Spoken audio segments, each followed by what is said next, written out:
Assalamualaikum warahmatullahi wabarakatuh. Perkenalkan, nama saya Muhammad Idul Mustafa dan rekan saya Anggara Miftahul Muslim.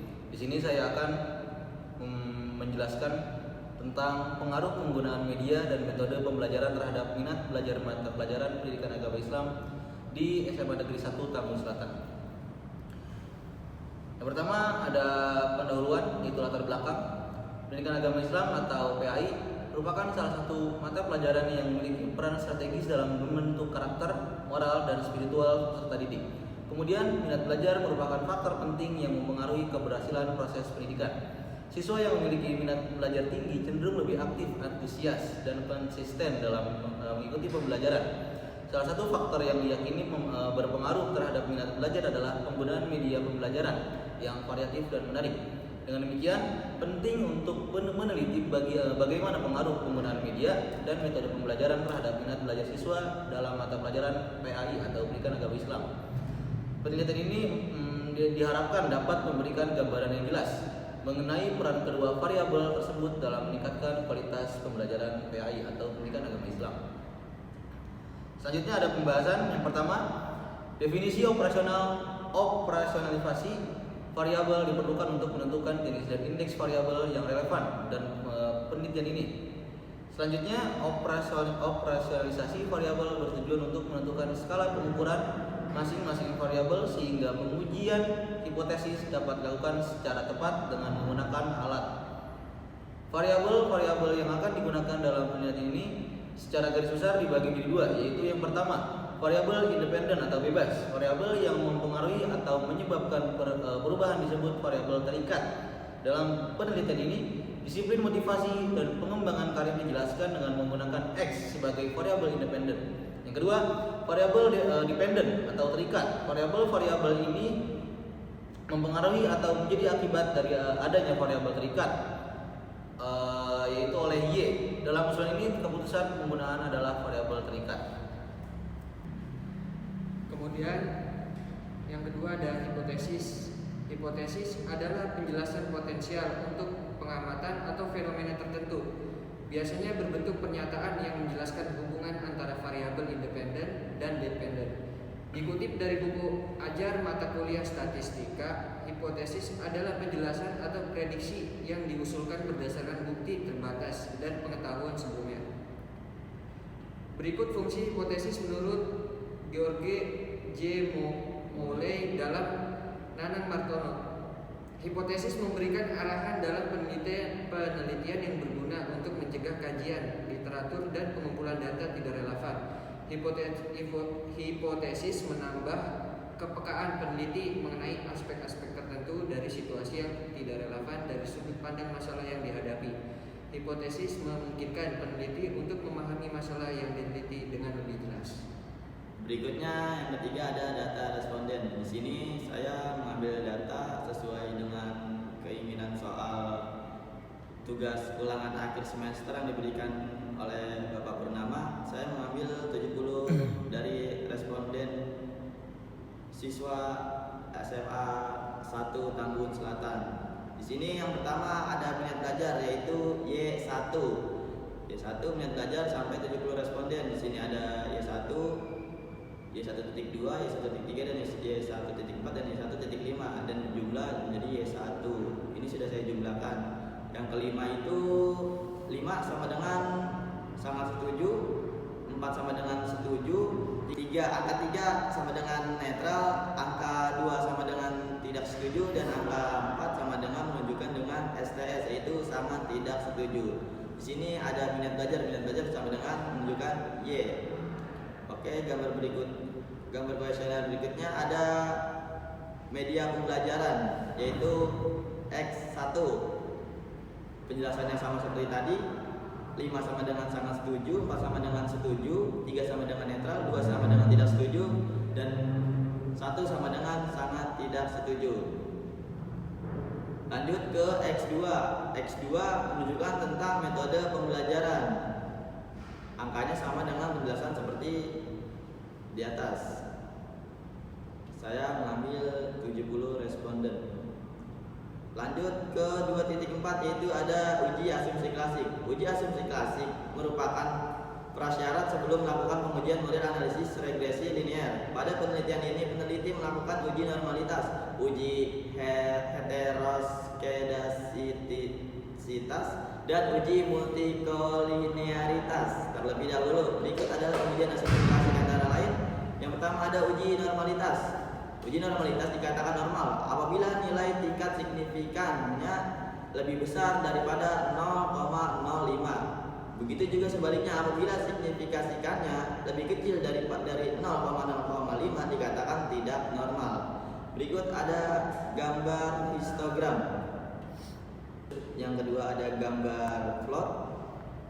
Yang ketiga ada gambar simple polymorph Smirnov. Penjelasannya tingkat sig lebih besar daripada 0,5. Jadi 0,0200 lebih besar daripada 0,05 seperti penjelasan saya tadi yang di atas, artinya data minat pembelajaran normal. Yang kedua ada uji multikolinearitas VIF yang berarti variance inflation factor. Jika VIF di bawah atau kurang dari 10 dan tolerance value di atas lebih dari 0,1 maka tidak terjadi multikolinearitas. Berikut ada gambar koefisien yang menunjukkan B 4757. Berdasarkan tabel koefisien bahwa nilai V variabel media pembelajaran X1 dan metode pembelajaran X2 adalah 4,250, yaitu lebih kecil dari angka 10 dan nilai tolerance value 0,235 lebih besar daripada 0,1, maka data tersebut tidak terjadi multikolinearitas. Yang tadi saya bilang, jika VIF di bawah atau kurang dari 10 dan tolerance value di atas lebih dari 0,1 maka tidak terjadi multikolinearitas. Jadi uji hasil dari gambar koefisien ini menunjukkan tidak terjadi multikolinearitas. Yang ketiga ada uji heteroskedasisitas, menunjukkan gambar titik-titik yang tidak beraturan. Penjelasannya ialah jika titik-titik menyebar di atas atau di bawah dan titik-titik membentuk suatu pola, maka tidak terjadi heteroskedasisitas. Bisa dilihat gambar ini menyebar ke atas dan ke bawah. 2.5 Uji regresi dan interpresinya. Uji regresi adalah teknik statistik yang digunakan untuk menganalisis hubungan antara variabel dependent dan independent. Berikut ada gambar variabel enter atau remove menunjukkan metode pembelajaran dan media pembelajaran. Metodenya itu enter. Output table variables enter atau remove menginformasikan metode regresi linear yang dipilih, yaitu metode enter. Lanjut, output kedua, model summary. Model summary menunjukkan nilai R square, adjust R square, standard error of the estimasi. Saya jelaskan, R adalah korelasi berganda, yaitu korelasi antara dua atau lebih variabel independen terhadap variabel dependen. Nilai R diperoleh 0,877. Bisa kita lihat di atas, nilai R diperoleh 0,877 yang mempunyai arti korelasi antara variabel metode pembelajaran dan media pembelajaran terhadap variabel minat belajar sebesar 0,877. Selanjutnya ada R square dan kuadrat dari R, yaitu menunjukkan koefisien determinasi. Diperoleh nilai koefisien determinasi 0,769. Bisa kita lihat di gambar R square menunjukkan 0,769 yang berarti besar pengaruh variabel media pembelajaran dan metode pembelajaran terhadap minat belajar sebesar 77%, sedangkan sisanya 23% dipengaruhi oleh variabel lain yang tidak dimasukkan dalam model ini. Lanjut, ada output ketiga, yaitu output ANOVA. ANOVA atau analisis varian, yaitu uji koefisien regresi secara bersama-sama untuk menguji signifikasi pengaruh beberapa variabel independen terhadap variabel dependen. Berikut ini rumusan hipotesis regresi linear berganda untuk permasalahan di atas. permasalahan gambar di atas. Yaitu ada H0 sama dengan variabel X1 dan X2 secara bersama-sama tidak berpengaruh terhadap variabel Y. Dan selanjutnya ada H1 sama dengan variabel X1 dan X2 secara bersama-sama berpengaruh terhadap variabel Y. Pengambilan keputusan regresi berganda antara lain yaitu ada apabila nilai sig lebih dari 0,05 maka H0 diterima, dan apabila nilai sig kurang dari 0,05 maka H0 ditolak. Pada tabel ANOVA diperoleh nilai sig 0,000 yaitu kurang dari 0,05 maka H0 ditolak. Karena H0 ditolak maka H1 diterima. Jadi variabel X1 yaitu media pembelajaran dan X2 yaitu metode pembelajaran secara bersama-sama berpengaruh terhadap variabel Y yaitu minat belajar. Lanjut ke output koefisien. Tabel koefisien di atas digunakan untuk membuat persamaan regresi linier berganda dan uji T persamaan regresi linier berganda. Y sama dengan A plus B1 X1 plus B2 X2. Ini rumus dasar. Yang kedua ada Y sama dengan 4,757 ditambah B1 nya yaitu ada 0,118 X1 ditambah 0,965 X2. 0,95 ini dapat dari 0,9 ini dapat dari B yaitu yang metode pembelajaran, X2 nya kan metode pembelajaran. Atau bisa juga ditulis seperti berikut. Minat belajar sama dengan 4,757 plus 0,118. 118 ini dari mana? Dari B1 dari gambar yang di atas.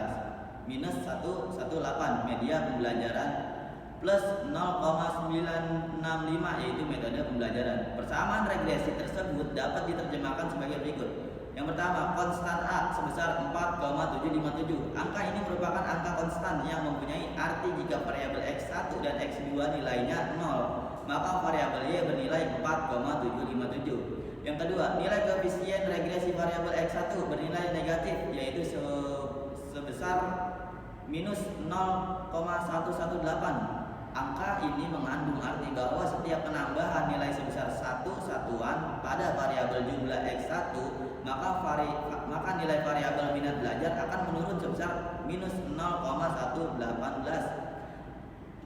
Satuan dengan asumsi variabel independen lainnya nilainya tetap. Yang ketiga ada nilai koefisien regresi variabel X2 bernilai positif yaitu sebesar 0,65. 0,65 bisa kita lihat dari metode pembelajaran dari B. 0,65. Angka ini mengandung arti bahwa setiap penambahan nilai sebesar satu satuan variabel pada variabel X2 maka nilai variabel minat belajar akan meningkat sebesar 0,965. Satuan dengan asumsi variabel independen lainnya nilainya tetap. Berikut ada uji T. Uji ke dalam kurung uji koefisien regresi secara parsial digunakan untuk mengetahui apakah secara parsial variabel media pembelajaran dan metode pembelajaran berpengaruh secara signifikan atau tidak terhadap variabel minat belajar. Pengujian koefisien variabel media pembelajaran yang disebut B1. Rumusan hipotesis. Rumusan hipotesis H0 sama dengan media pembelajaran secara parsial tidak berpengaruh terhadap minat belajar.